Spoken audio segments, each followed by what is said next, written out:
Good evening, everybody, and thank you so much, Allison and Luis.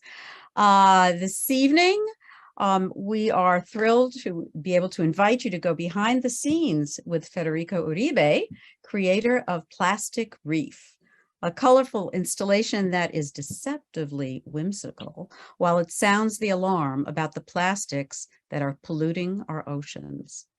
With this immersive experience, Uribe challenges us to reflect on Mother Nature's pivotal presence and be inspired to give back what was taken from her, marine species and corals. And now, to personally introduce the artist, Federico Uribe, it is my pleasure to turn the microphone over to my colleague, Laura Vukels, chair of the museum's curatorial department. Laura. Hi, I'm so excited to talk about Federico. I worked with Federico in 2013. The museum had previously had just an amazingly powerful and popular exhibition called Fantasy River, curated with Bartholomew Bland, who used to run our curatorial department, is now the director of Lehman College Art Gallery. And that was a whole 2-gallery environment filled with a lot of the kinds of things you're going to see tonight in Federico's studio, like at least I think some of them may be there, you know, trees made of books, animals made of bullets, you know, boats made of briefcases, you know, what birds made of paintbrushes. No, the birds were made of trowels, garden trowels, and fish were made of paintbrushes. And so Federico is born in Bogota, Colombia, in 1962. And he now lives and works in Miami. And I hope everything is okay down there. Is it, Federico? Yes, absolutely. Okay, good. We were worried about you. No, it's good. In Miami, nothing really happened. It rained some, but unfortunately, it was bad for a lot of people. Okay, great. Well, so anyway, as I was mentioning, you know, Federico's artwork resists classification and is made out of all kinds of everyday objects. He's been working this way since 1996, when he decided to abandon paintbrushes and canvases in favor of these household objects.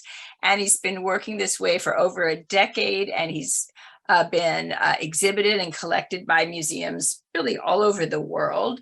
The Plastic Reef that's at the museum right now was previously a highlight of the 2019 Venice Biennale. And, you know, I can't even, I think you will just have to talk to Federico yourself to see how deeply ingrained his inventive curiosity and fascination with expressing these ideas in unique ways is, because it just boggles my mind. And you're the kind of person, Federico, that is always working. I remember in one of our last meetings, you know, the whole time that we were talking, you were making things out of guitar strings that you had just gotten because you were just so excited about doing something with them that you were just working on them every second. So I'm going to stop talking and let us show you some of the things you're standing there by. And Sarah Linda, is there a way for people or for us to pin his image large so that people can see better what he's doing and what he's showing us? Yeah, so I would like to invite everyone in your top right corner. There will be a little icon that says view. Everyone can go there and click speaker, and that will enlarge whoever is talking to have the main viewpoint instead of gallery. So everyone could go to top right, it says view, and click speaker. If anybody's having any trouble, please let us know. But I hope you can all see Allie now, and pretty soon it'll be Federico. Well, now it's you, but. Oh, yeah, right. Oh, yes. Okay.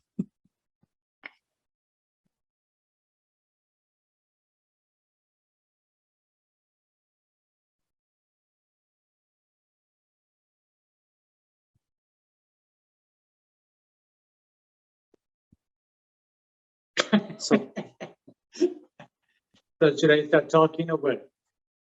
You're on, Federico. Oh. Thank you. Okay. Thank you for coming to my studio. Thank you to the Hudson River Museum that liked my work and that is showing my coral reef that I really like it. I didn't really like making it. It's sort of painful to realize how much plastic we use and how much plastic we produce and how much you never really come to this conclusion unless you start collecting plastic. So I started collecting plastic from my house, from my friend's house, from my assistant's house, from my friends that work in different places, catering companies, and the amount of garbage that I collected in a week, it was almost half of the installation I made. So this realization and how much garbage we produce and how much plastic, how much packaging, unnecessary packaging, is everything. It make you depressed. So I wanted to create a beautiful coral reef, which is one of the most incredible phenomena of nature, and this ugly material that is intoxicating all of us. We created it, we give it a fish to eat, and we eat the fish that eat the plastic. So essentially we eat in the plastic that we pack our stuff in. And it's not, I don't think that art really convince people of anything, but maybe some people will realize every time they go to the supermarket and they get 10 plastic bags for one use that they could do better. So I hope so. Anyway, here I'm in my studio. This is a different environment. You can see the coral reef I suppose in the webpage of the museum. If not, you can find it in Coral Reef Federico Uribe. But here I am, and there are a lot of other things to see here. This is the dentist. This is all made out of pencils. I like pencils. I think that I like work with objects that make people think or make people connect to their own memories. And color pencils is something that takes everybody to their childhood. Even if their childhood was dysfunctional, that part of their childhood was always good. Making drawings on color pencil was always good for everybody. So I still do a lot of things on color pencils. Let's say I get tired of other things, so I go back to pencils because it makes me feel better also. These are bullets. These are 22 millimeter bullets. Is the material that I have been using for some times, and they still use on and off when I get ideas out of it. I make a lot of, I started creating animals made out of bullets when I realized the sport of hunting, which I never understood it when I lived in Colombia as a sport. I never knew anybody that hunted for sport. So the idea of just killing a deer to make him fall, to see him fall, is just no, I don't know. It was painful to me. So I decided to make animals out of bullets, which is kind of controversial because some people that buy my work are hunters. And I don't get it how they put it on their head. It makes sense to them. But I don't have much, I don't have an opinion about it.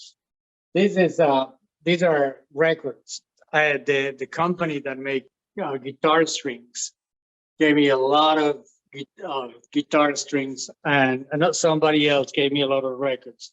Nowadays, in this moment of my life, people give me stuff. People give me stuff that they have too much of it, or that they happen to have, or whatever, they place that they work, or something or something. This is another experiment I have been doing with X-rays. So this is a collage. I cut the X-rays. These are head scans. These are head scans. This is a hand. This is spine. This is hard to see, but in other ones that are out there, it's much easier to see. I like the idea of working with these materials that have this memory of pain, like bullets and X-rays. And and challenge myself to create something that is beautiful about it, and at the same time making a statement on the illness of the sea or the illness of nature or the destruction of nature, which it seems unavoidable by now. I don't know. I don't understand.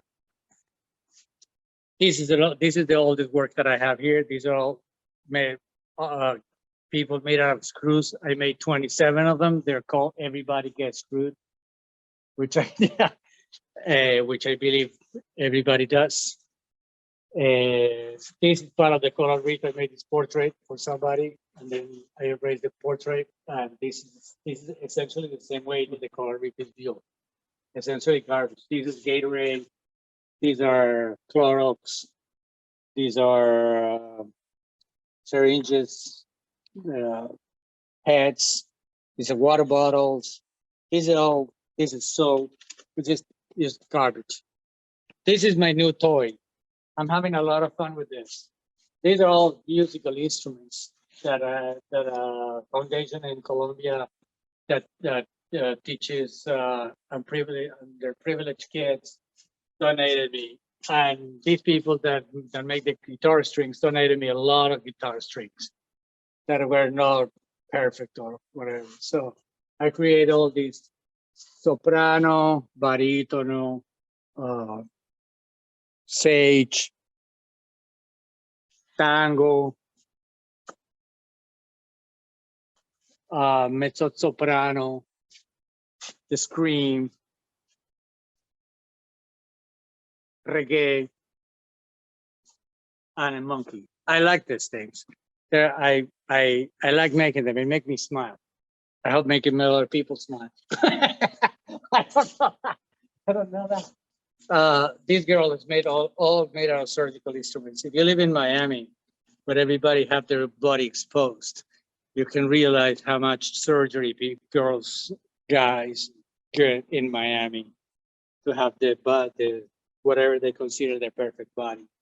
So I made this statue with this girl taking a selfie called selfie esteem, which is, I believe, the reason why people do go through the pain of surgery, which is pain. Yeah, I would avoid pain any way I can, and I wouldn't get surgery for vanity, no matter what. This is the knot in the throat. This is a very heavy sculpture on bullets. I like these phrases that everybody knows and that have a different meaning from the literary meaning. I like games on words. I like the idea. I listen to books all day, and I have a very strong connection with words, even though I'm highly dyslexic and I cannot really read or write well. But I listen to books, and I always thinking on this. Since I'm dyslexic, I have these condition in which I listen to everything. I listen literally. If somebody say I'm all ears, I imagine them with all ears all over the head, and they have a knot in their throat. I imagine having a knot in their throat. I can't avoid seeing this. So I create a lot of sculptures that come from these phrases that people don't put attention on what they're really saying, because it's just expressions that they have a different meaning. But for me, they have literal meaning. Everything has a literal. I'm creating this installation that I really like. I have no idea what I'm going to do with this, but I'm doing it anyway. Called The Immigrant. It's all made out of suitcases. There's a guy and a girl and two kids and a donkey and a rat and a dog. It's all these ensemble suitcases. And I really like it. We are all immigrants. Even the native Indians are immigrants. They immigrated from somewhere someday. So we all moving. I'm an immigrant. I even have an accent.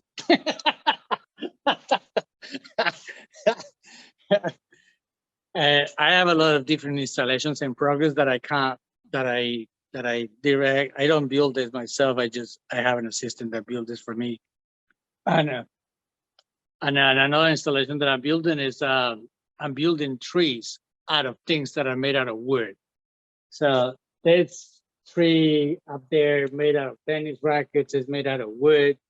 The trunk of that is made out of cardboard boxes. This tree is made out of hangers and clippers. This is a polar bear swimming. Polar bear swimming.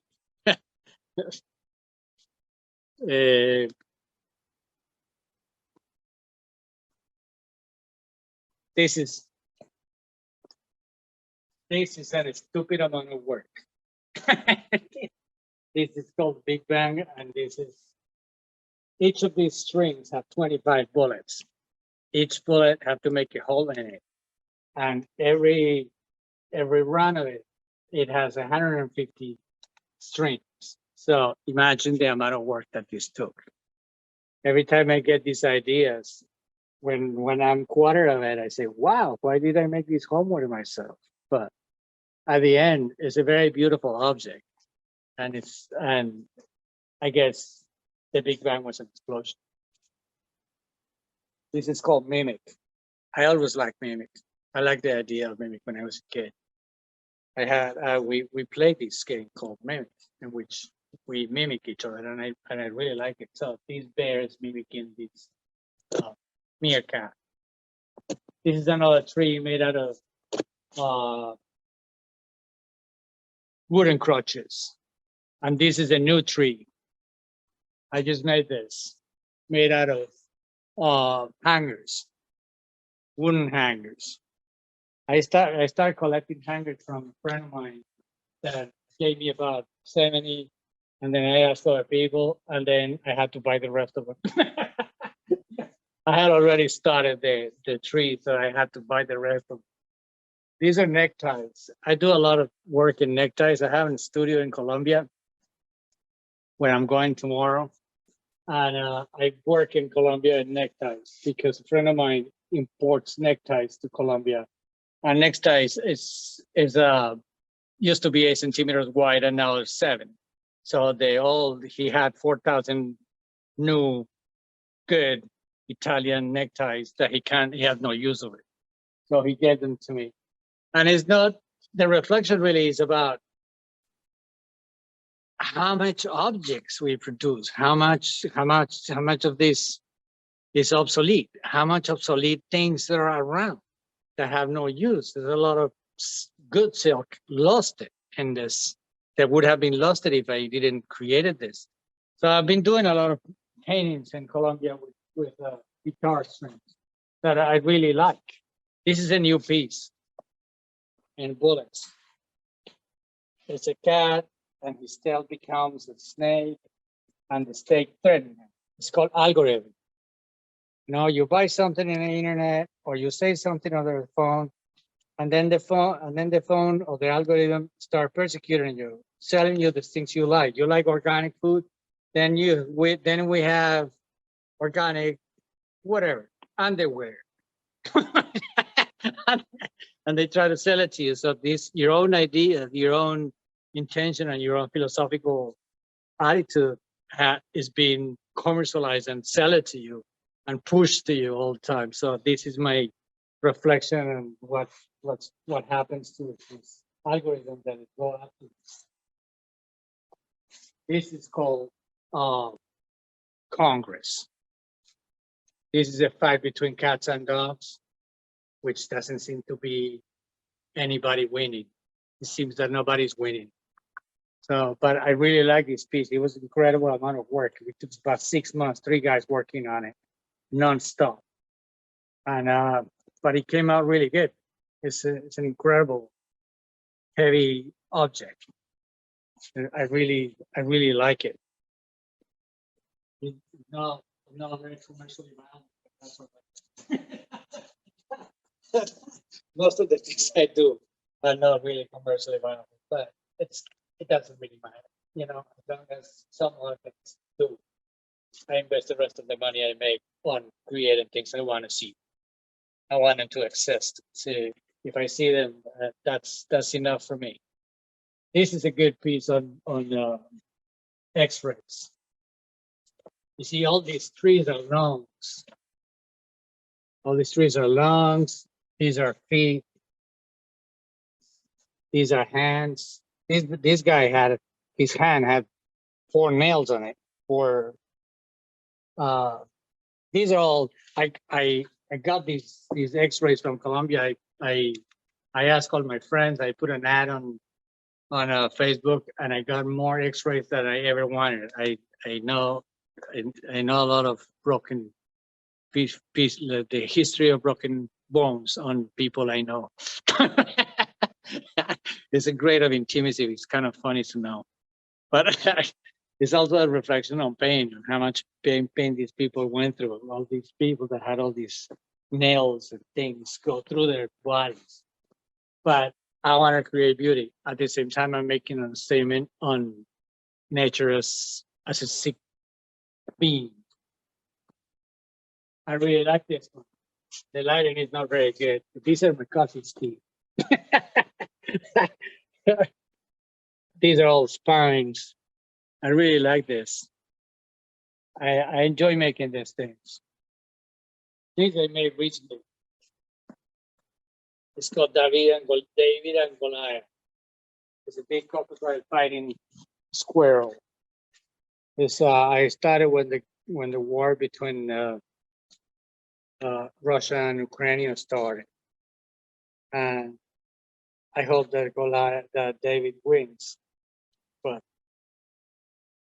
it's a parable that applies to a lot of situations anyway, even if this war wasn't happening.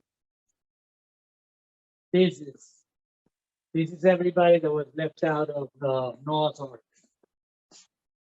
I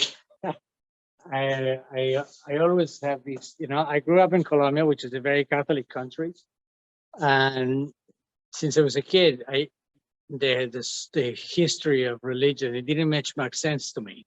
That Mary was a virgin, but it was married, and that Adam and Eve had 2 kids, and they were guys, and then the bad guy killed the good guy, and there was nobody else, and then from there we were all born. That it didn't make much sense to me. But anyway, this is with people and animals that save themselves from incest, because the ones that are like us that came into Noah's Ark, then we had to sleep with each other, and maybe that's what we are so normal.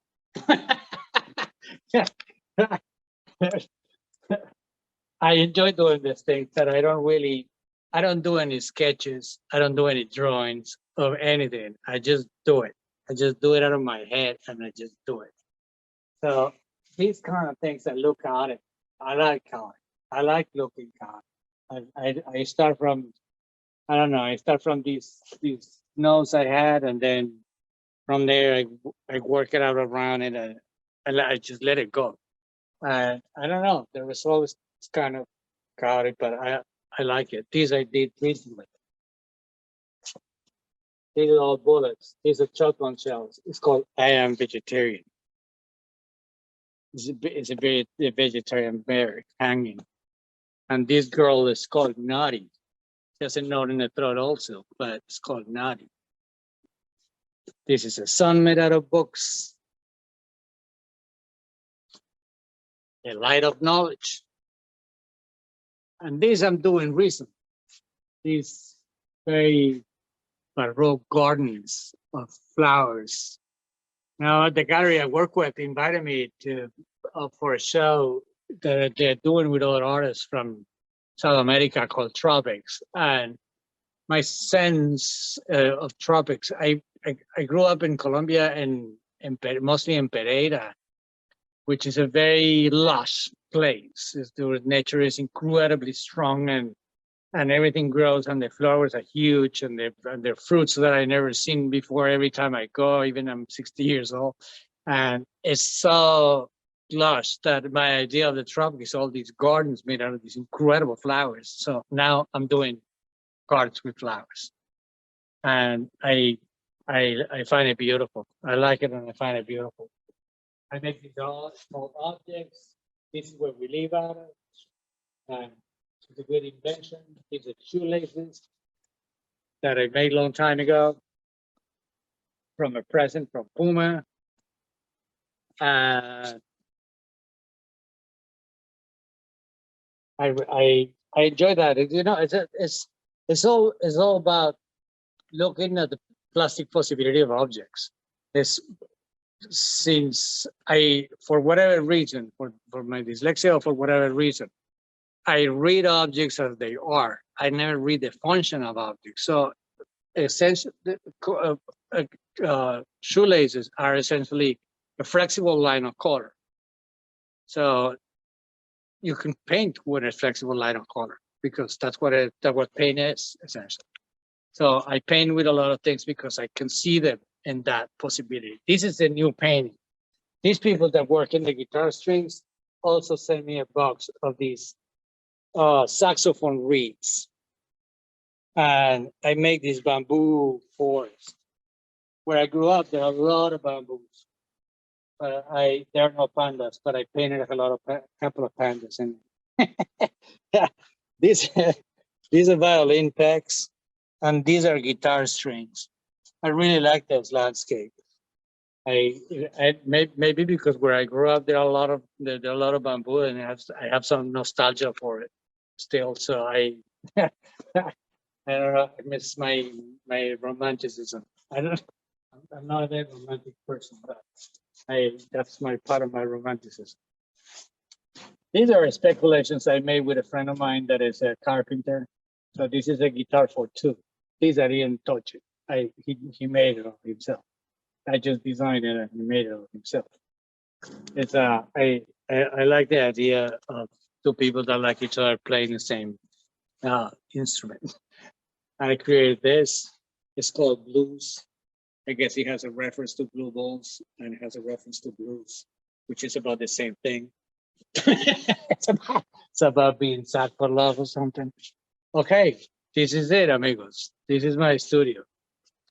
I show you what I'm doing now. This is a big place with a lot of stuff.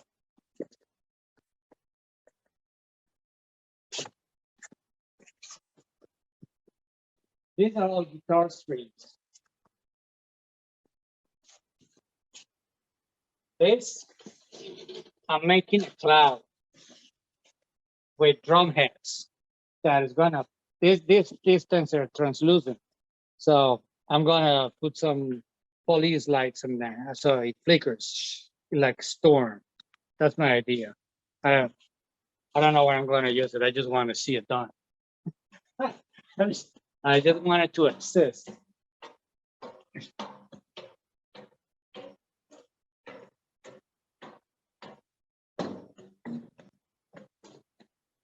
That is a glove made out of baby butter nipples that I made long time ago in Mexico before I moved to Miami. There's a company that created baby butter nipples with lead on them to make them colorful. So when they understood that they had lead and lead was toxic, then they recalled it and I bought them very cheap. These are bicycle tires. It's called traffic. And this really is what I'm doing right now. I've been nailing nails like crazy on this painting. It's upside down right now, but I work on every side of it. So these are all color pencils.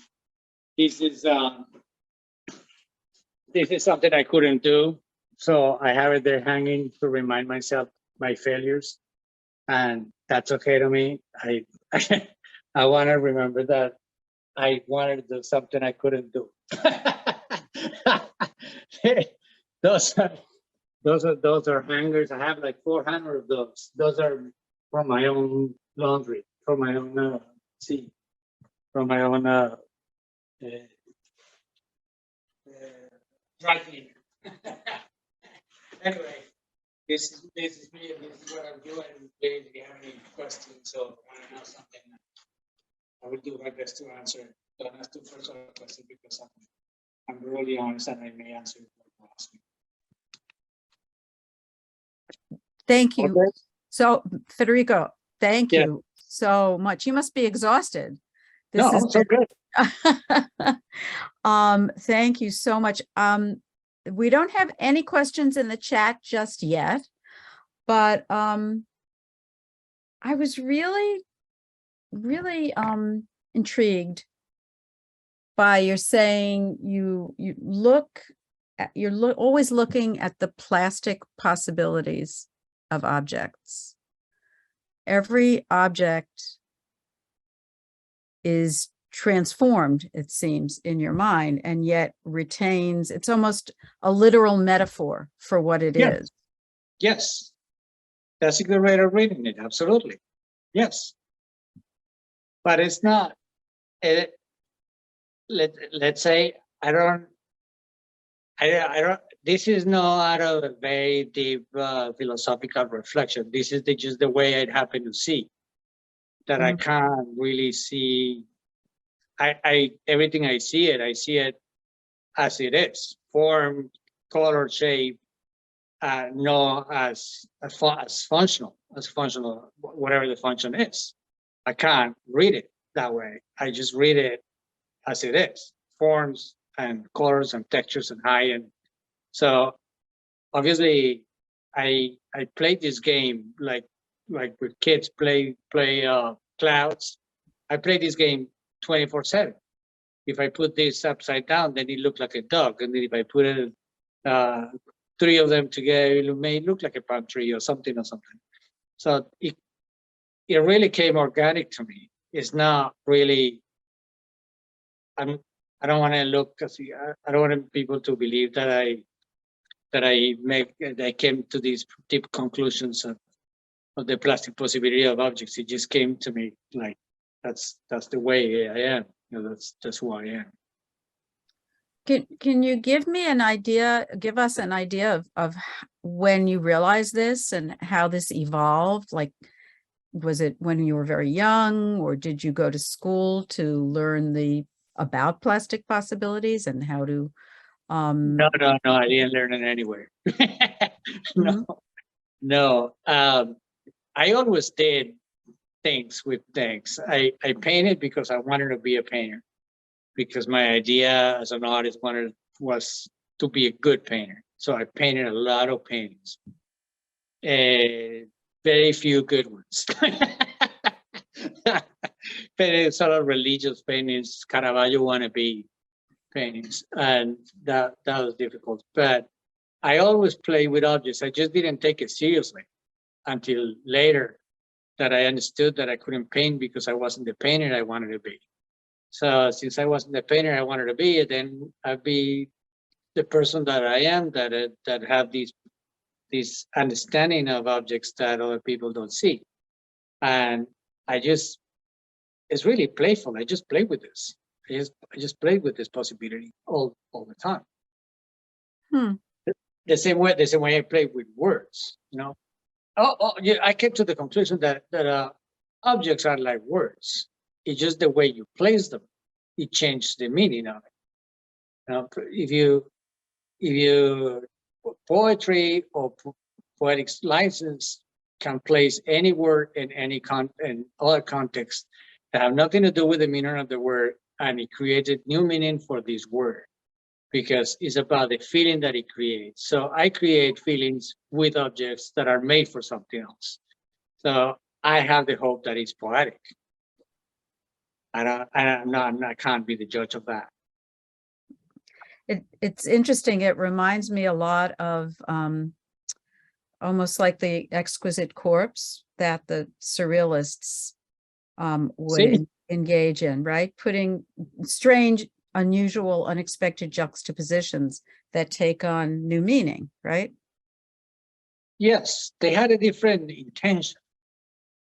Yeah. But yes, my intention is beauty, really. My intent, obviously, beauty is a concept that is kind of hard to define, but whatever my concept of beauty is, that's what I try to achieve. I tried any of these objects to be beautiful, to be seductive because of their beauty.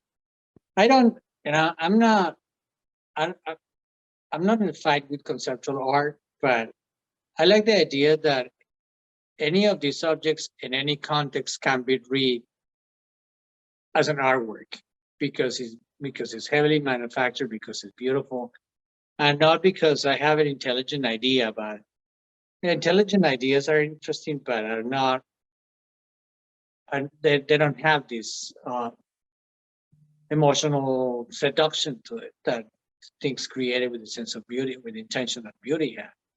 At least that's not how I see it. We're getting some great questions in the chat. I see And that. Laura, do you want to start off? Because Well, I mean, I had kind of a thing to say that was going to seem a little funny and frivolous, but I don't think it is, because, you know, you're such an artist, Federico. I just want everyone to notice, because I don't know if they can, if you're too far away, that you always have on such amazing outfits that you have designed for yourself. So it looks to me like tonight you have on insects on the bottom, and is it butterflies and beetles or something on the pants? Yeah, cockroaches mostly. I have cockroaches all over, and dragonflies. Yeah, I like the idea of creating as much of my life as I can.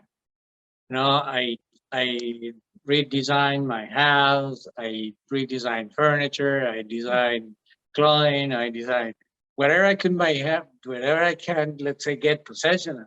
Like, I possess this house, so it looks like me, and I possess my clothing, and I possess it. It's like being owner of your own life in every aspect that I can control. I would totally buy those clothes, I'm telling you. But it does lead me to a more serious question, that it reminds me of something that you said to me when we interviewed you in 2013, because you said that you don't like do preliminary drawings or anything like this. But I remember something you said about getting into the feeling of the animal, because I was talking to you about like the poses of the animals and some of the gestures that they're making and the movement. It just seems so realistic. And I think you said something about like imagining yourself moving like the animal or something. Yes, it's not news that artists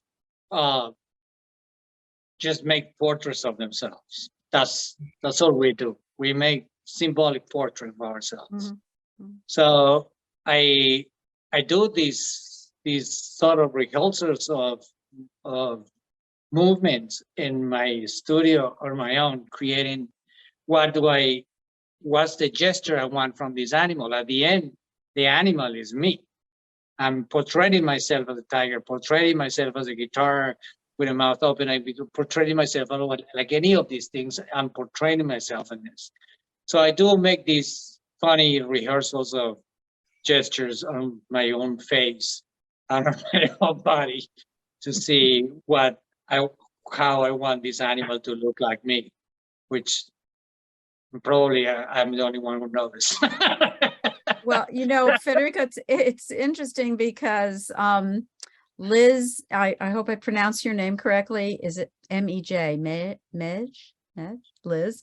Anyway, she says you dress the best, but you haven't done a dress up like the one you did for Basel 2012. And we really miss that, Federico. Bring back the head to toe matching with art. Could you tell us a little bit about that, please? I don't know. I have a lot of suits because I've been doing this, I've created my own suits for 25 years or something. And normally I try to match the suit with the exhibition that I'm making. If I remember well, the exhibition that I had at the Hudson River Museum, I was wearing a suit with whales. Yep. Yep. He had whales on the pants and seagulls on the jacket and little boats on the shirt. And very little fish on the vest. So I try to match my suits with the theme of the place where I'm showing. It gave me it tried to make me part of it. camouflage myself in my exhibition, which I don't do, but let's say conceptually, I camouflage myself in these things. I go to children museums sometimes, and I dress with Pinocchios on my suits and things like that.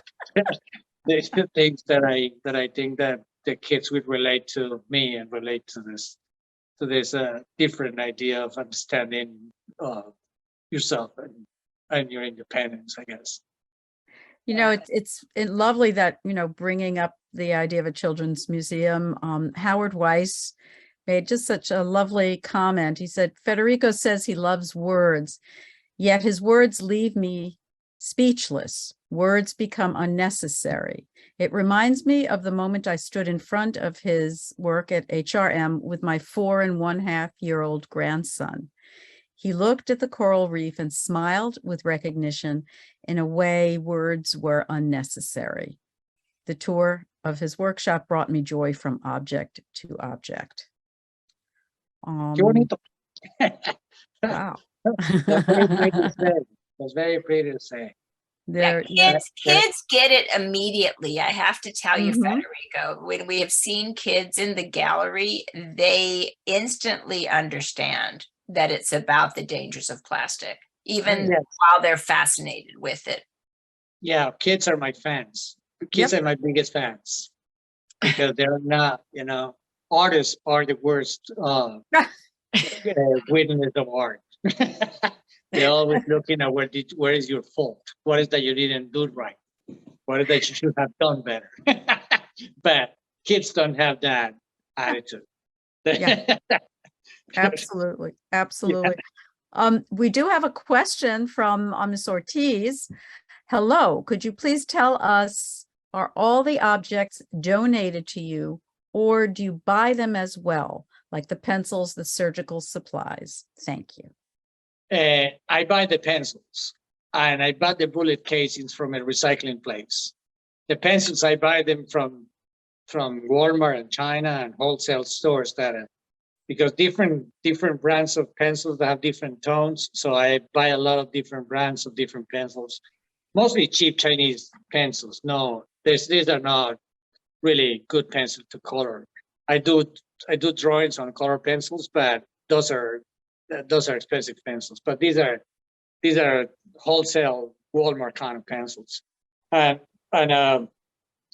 surgical instruments were given to me. The guitar strings were given to me. Most of the stuff is given to me nowadays. Fortunately, people understand that they have useless things that they don't know what to do with, and they assume that I can do something. And probably I can. Sometimes it takes me a while to know. Sometimes it takes me, you know, I just store it in my studio, and then one day I say, somewhere here, I have this, and now I know what it's for.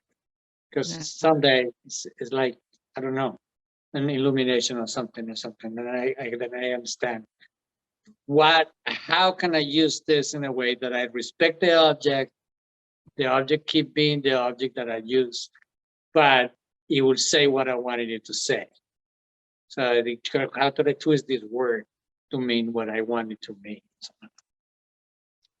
Well, your studio looks enormous. Fortunately, I mean, when I think of a studio, I think of a studio apartment. This looks more like a warehouse, you know. Yeah, this is a warehouse. This is a 5,000 square feet warehouse in Miami that I bought 22 years ago in a very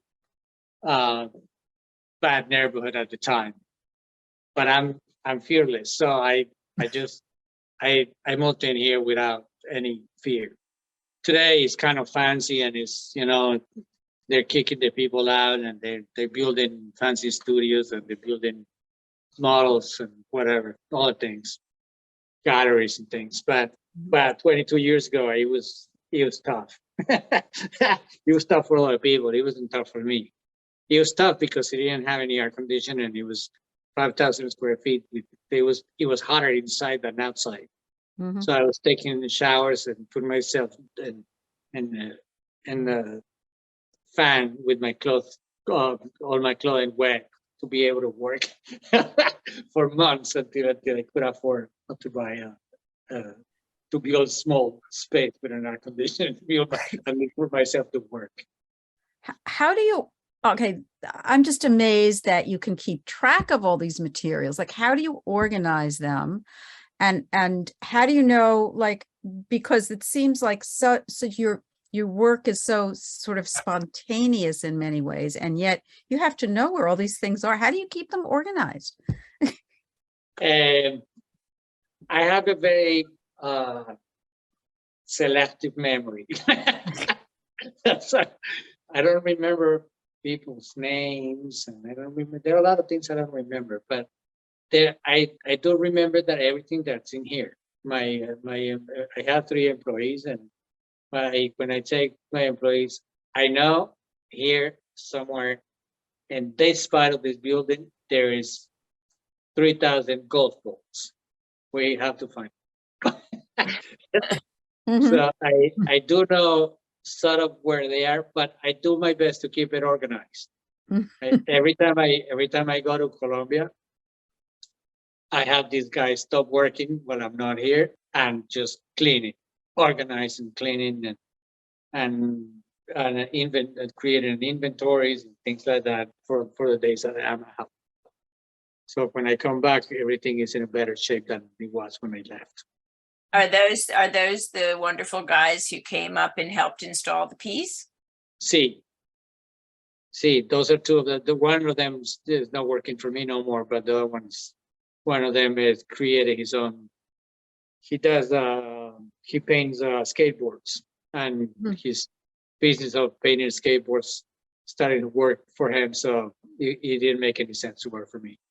But now I hire another industrial engineer, which is a very important person to have here, because I didn't really learn anything in our school, and in the sense of building structures or the weight of things. So I always have to have, since I build these big sculptures, I have to have an industrial engineer to know if what I imagine will work, and it won't break, and it won't fall, and it won't whatever. But I'm getting better at it with time. I'm creating my own knowledge on engineering. I have a question. I remember a visitor asked me, and it reminded me of something you said when you were at the museum for the other exhibition. They were asking me how everything was put together. And I was showing them all the screws. And I think that you said something to me that you found it very cathartic to like screw things together, to like use the tools and, I do believe that the way that the artists manufacture their work, it says more about themselves than even the statement they believe they're making. I believe that everything I do, I don't do glue at all. Everything I do it with nails, with screws, with these pointing things as much as I can, I leave the screws visible, because I want to leave this testimony of the time that I spent doing this. And another way, I would have been an angry man if I didn't do this.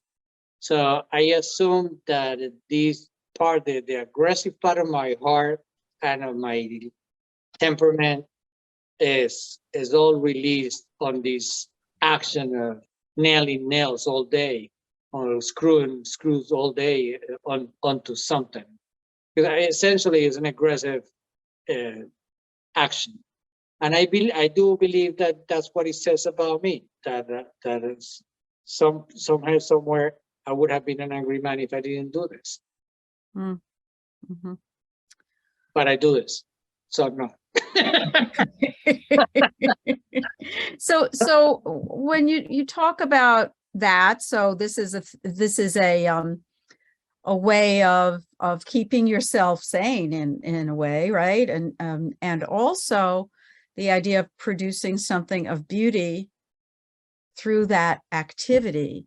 I wonder, you talked about Colombia and bamboo, your memories of bamboo. I mean, are you inspired by, say, what's around you in Miami, and what's about with the out of doors, with the surroundings, in addition to the inherent properties of objects? No, not really. I am obsessed, completely obsessed with this activity. So I don't really leave much of Miami at all. The only Miami I see it from here to my house, and my house is here, and that's all about it. And I go to the theater. That's where we do. We go to the theater when there is theater to see. For whatever reason, theater gives me ideas, which is kind of weird because it's not ideas related to what I'm seeing, but I get images. But anyway, no, I don't go to the beach. I go to nature when I go to Colombia, and when we get out of Miami for holiday or for whatever reason, we try to go to parks. I like parks better than cities. I don't really get much. If I go to New York and then I feel that it's my duty to go to these museums, and it's sort of my duty to go to these galleries and to see what other artists do. And it really, I confess, it really bored me. I shouldn't say this, but I like going in nature, and nature inspired me, and it makes me happy, and it surprised me every time I go. I find flowers I've never seen, or combination I've never seen, or perspectives, or way of creating sense of space on images on my head. So I get inspired by nature much more than I do get inspired by cities or by museums or in general. Amazing. Maybe literature creates a lot of knowledge, a lot of ideas on my head. I listen to literature all day, and it's like having a movie on your head all day. I have to nail all this hundreds, thousands of times a day. Each of these pencils have 3 nails, so I nail 3 days. So this decision is already made. So while I do this, then I am in Russia in the 18th century or something. Really classical literature creating landscapes that I haven't seen. And I really like this expansion of my head and the idea that I'm all day somewhere else looking at all. Yeah. There's such I don't know, it's operatic, but I just wanted to mention that it is 8:01 and we don't want to overstay our welcome, but there were a couple more comments and questions. If you, Sure. yeah. Please. Okay. Sure. So Juan said huge fan of Federico's work, and Ms. Ortiz also agreed with the idea of your appeal to children. She just took her sons to see your exhibit in Palm Beach, and they were simply amazed. And she then asked, do you have any advice for young artists? My son is 11 and is very talented and wants to pursue a career in art. I don't know how disciplined can you be at 11, but I would suggest that anybody that want to do anything in life, it has to be disciplined. To say, you have to draw even in the days you don't want to draw. You have to do it insistently and consistently in order to have your own ideas, and in order to see where your head goes. It's about self-knowledge somehow. Anybody that wants to be an artist, he has to know themselves, and knowing yourself, you have to see what you produce. So I noticed doing this that I'm clearly compulsive. I'm clearly aggressive somehow. I'm clearly compulsive. So I'm getting all this knowledge about myself, which permits me to use this knowledge to create pieces that are according to my body, to my soul, if that exists. Thank you. That is, I think, very sage advice. for not only 11-year-olds, but for all of us. Thank you. And I want to, if anyone else has any questions, this is Isabella wanted to know right. why the sculpture was a failure. Why is Yeah. the tiger behind you a failure? I Yeah, think we it's- wanted to end on an up note. Sorry. I had the fantasy that I was gonna create a head of a tiger from a circle and getting smaller and smaller and smaller and build a sculpture from outside in to the nose of this tiger. But anatomically it was very tough. I did make a horse like that and it worked. But the tiger was much more ambitious and I just couldn't make it.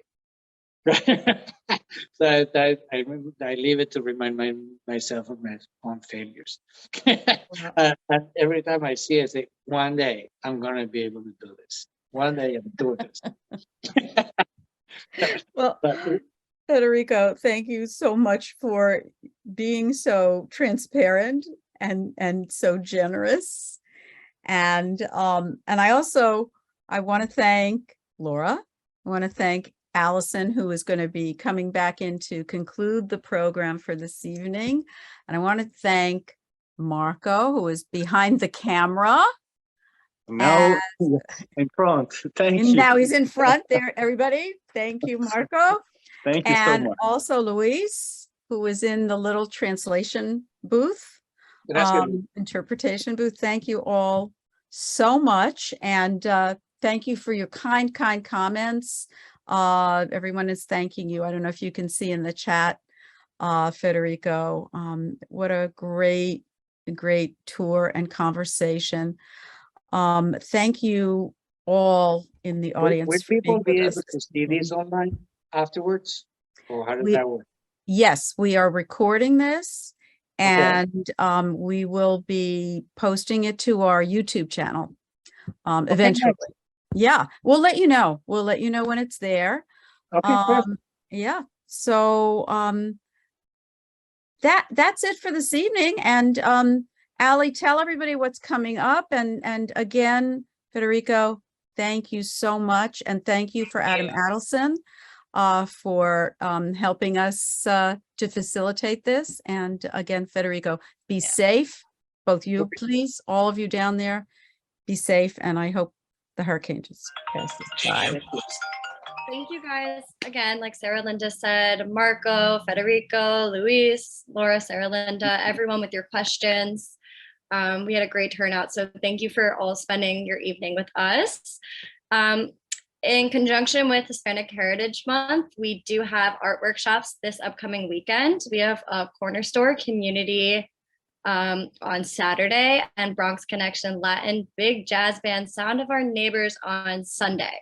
So I put in the chat the Hudson River Museum calendar. So everyone, I encourage you to click on the link I put in the chat for all upcoming events coming up at the museum.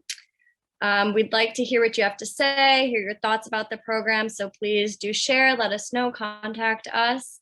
Enjoy the season and everyone stay well. Thank you again, everyone. And we'll see you all soon. Thank you all friends, old and new. Thank you for being with us this evening. Take care. Thank you all.